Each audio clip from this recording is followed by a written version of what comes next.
Hello everyone, welcome back to Follow Competitive Study. Today I am going to discuss about the Newton's third law. And Newton's third law is the very important part of the Newton's law of motion, and it is a very important in mechanics. Okay, so what exactly Newton said? We have already discussed Newton's first and second law, and today I am going to discuss about the Newton's third law. And in this discussion, we'll first write that Newton's third law. So what exactly Newton said? Newton said that in every action there is an equal and opposite reaction. Okay, in every action there is an equal and opposite reaction.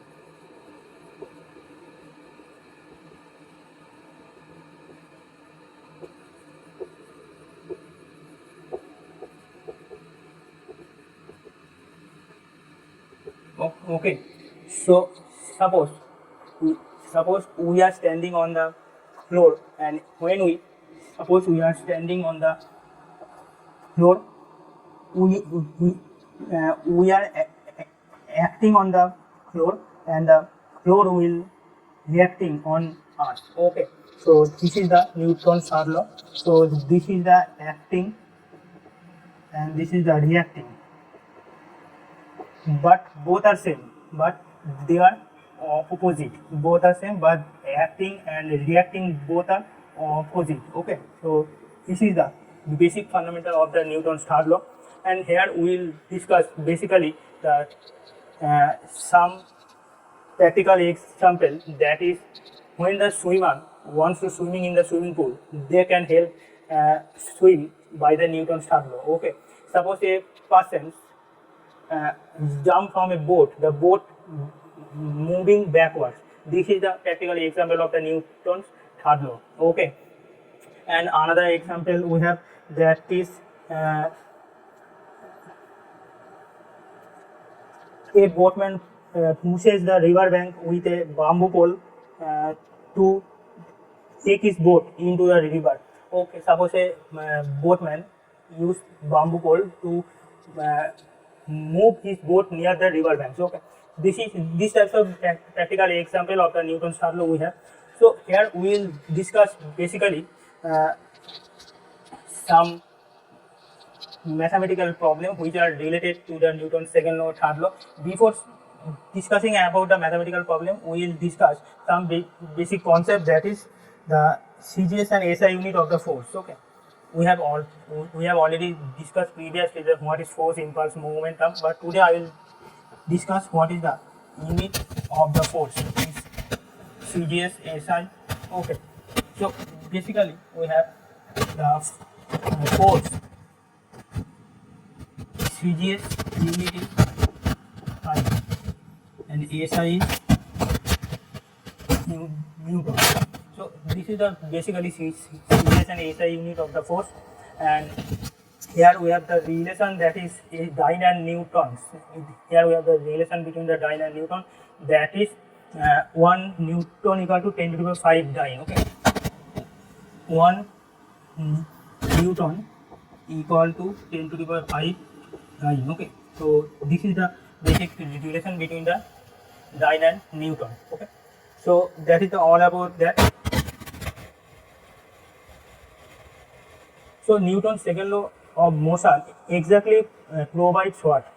Newton's second law of motion provides the concept of the momentum, measurement of the force, quantitative definition of the force, and that is unit of the force. So okay, so basically Newton's second law provides what?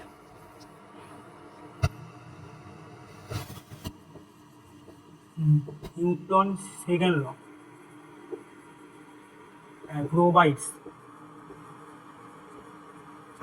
basically Newton's second law provides that the momentum, okay, momentum quantitative definition of force. Okay, second is unit of force, okay, and the final is that is measurement of the force, actually how we have measured the force. This particular things is provided by Newton's second law.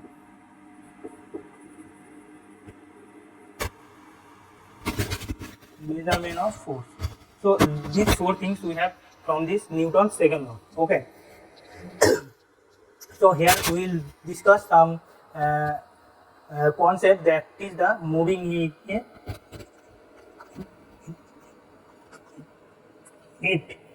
So when the lift is accelerating, okay, when the lift is accelerating in an upward direction, the weight of man is downward and the reaction of the man on the floor is upward. Okay, the man has therefore feeling of increasing in weight.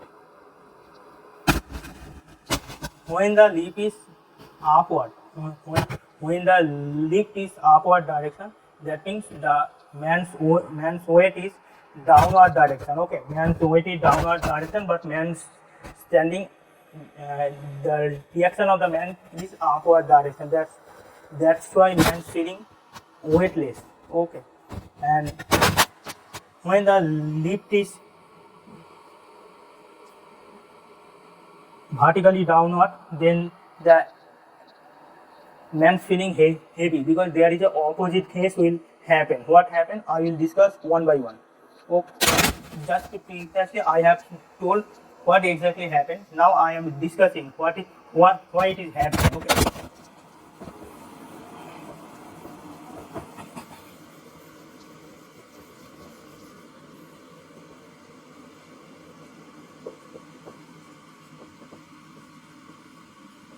So moving in lift, suppose lift is upward. If lift is upward, the weight of the person is downward. Okay, and the reaction on the floor is upward. Okay, so that means the man feels weightless. So this is the reason. Okay, and if the lift is downward, vertically you can say, the weight is upward and the reaction is downward. That means it feel heavy weight. Okay, it feel heavy weight. Okay, so these two basically things has been happened during the lift in a person, during when a person is in the lift. Okay, so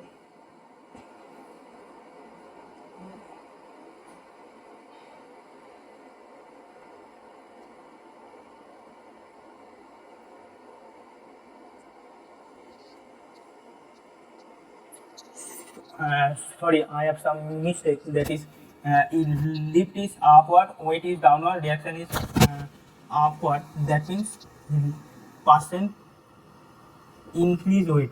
Okay, increase weight. Okay, and here is weight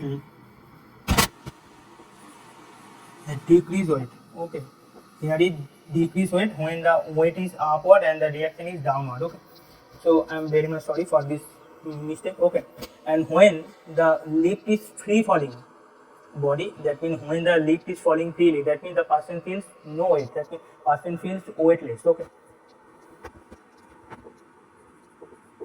it is in free falling, that means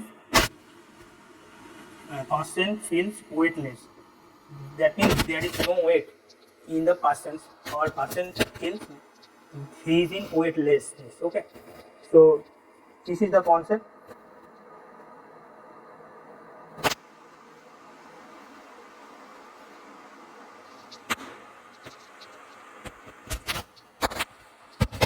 Or the last thing related to the lift is when the lift is in uniform motion.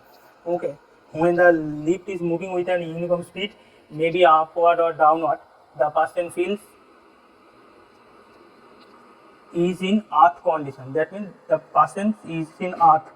Which feelings the person has? Same feelings has been happened in the lift with the persons. Okay, so last condition, that is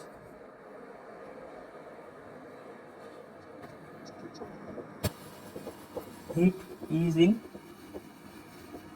uniformly upward or downward. Then what happened? Then heat person feels same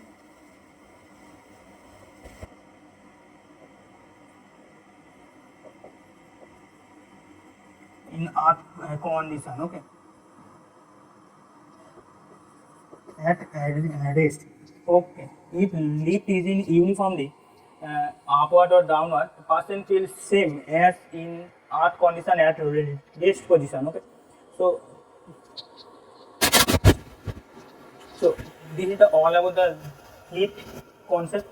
So now we will discuss basically some mathematical problem which are related to Newton first law, second law, third law, whatever. Okay, so basically we have some mathematical problem, that is so this is the problem. Two persons are holding a rope of a negligible mass horizontally. A 20 kg mass is attached to the rope in the middle point. That means a 20 kg mass is attached to the rope in the middle point, and two persons are holding a rope horizontal. So that is the rope, and two persons are holding both sides, and a 20 kg mass is attached from this rope. Okay. As a result, the rope deviates from horizontal direction. The rope this horizontal direction, so the rope somehow deviates from this horizontal position to this position. Okay, that is deviation. The tension required to completely strengthen the rope is what? So this is my question, and T is acceleration due to gravity 10 meter per second square. Okay, so here a rope you can consider, and here is A, that means first person, and B second person, and here is 20 kg mass is here, 20 kg mass is here, and the rope deviates from the horizontal direction. That means the rope's new direction is look like this. Okay, it deviates from this horizontal position, from horizontal direction. Okay, it deviates from this horizontal direction. Okay. The tension required to completely strengthen the rope. That means which tension is required to strengthen the rope completely. So here, what now the questions require the tension. So it's one kind of force. Then we are using this formula, Newton's second law, that is force equal to mass into acceleration. So here, force equal to mass into acceleration. F is force, m is mass, and a is acceleration. So m is 20 kg, 20 into acceleration means here is acceleration due to gravity, that means n. So 200 kg meter per second square. So here we will write 20 Newton. Okay, here we will write 20 Newton. Okay, so that is the one type of question. So I think this question is very easy, but the whole statement is very large. But if you understand this statement, it will be more easy for you. So that is the all about this session, and tomorrow we will discuss some various types of mathematical problem related to the Newton's law, Newton's first, second, and third law, and we will discuss one by one. So today's session is over. So that is all about this session. If this session is helpful to you, then you can like, comment, and share my channel, and you can write your comment in the comment box according to your requirement. So thank you everyone. Thank you all.